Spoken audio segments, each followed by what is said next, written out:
Hai, Assalamualaikum. Saya Hamzah daripada Suci. Baik Hamzah, hari ini Ayat akan menunjukkan tutorial untuk mengenakan satu lagi lilitan gaya Yat Hamzah oleh Suci Baik Hamzah, iaitu lilitan turban di atas kepala, turban silam. Okey, dengan lafaz Bismillahirrahmanirrahim saya akan mulakan. First kali pastikan shawl anda panjang dan lebar. Dan semestinya shawl Suci Baik Hamzah memang menyediakan shawl yang panjang, iaitu 2 meter panjang dan lebarnya 76 cm. First kali letakkan hujung shawl, tak kisahlah kalau nak yang bahagian yang kosong, yang plain ataupun yang bercorak. Tapi saya suka bercorak sebab baju saya kosong, so saya akan kenakan yang bercorak di atas kepala. Dan bersama-sama kita hari ini ramai sungguh meriah. Kita ada Ati AM, lagi Hani Hamid, siapa bagi Malaysia? Ya.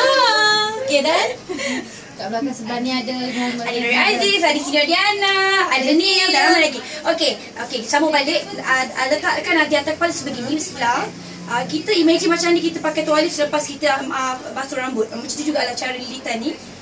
Lalu ke belakang ni kepala dan silangkan yang panjang tu di atas kepala sebegini. Senang je.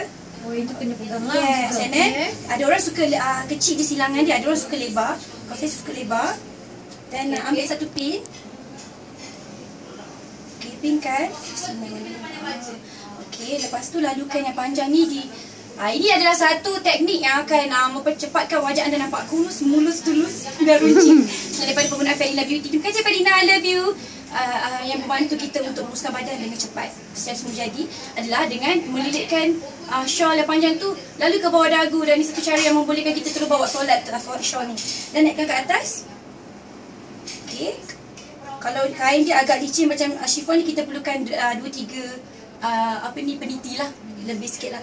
And then lalukan di atas ni, sampai ke atas ni ambil satu lagi peniti, ataupun ambil lah peniti yang comel sikit macam ni. Pin je. Dah siap dah. Sekejap je.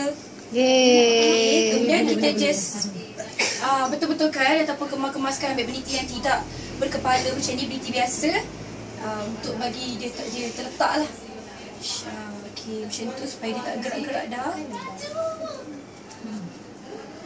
Okay. Selalunya pemakaian shawl ni seminit je dah siap. Satu lagi pin, saya suka sebab saya suka banyak pin sikit lah, sebab saya jenis yang lasak banyak bergerak kan. Dia tengah-tengah dalam tu kena pin tak? Tak payah. Macam tadi tak yang macam you dan lepas tu last kali kita kita jalan-jalan, kita labuhkan jalan. Okey, saya dah boleh keluarkan saya punya pashmina. Dia boleh sponsor by Nuri Aziz. Okey, pashmina. Amboi. Sebab tadi saya nak tunjukkan saya perlulah tutup dada. Dan okey, last kali kita adjust labuh tudung ini mengikut kesesuaian dan kreativiti kesukaan kita.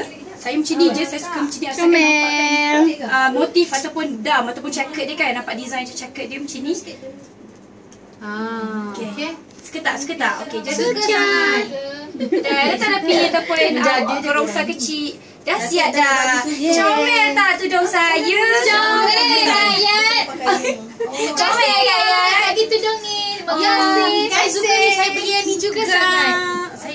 Saya pun. Terima kasih ya Hamzah bagi saya tudung ni. Saya suka sangat. Nana suka tudung macam ni kan? Ni kan? Kan? Kan? Bye.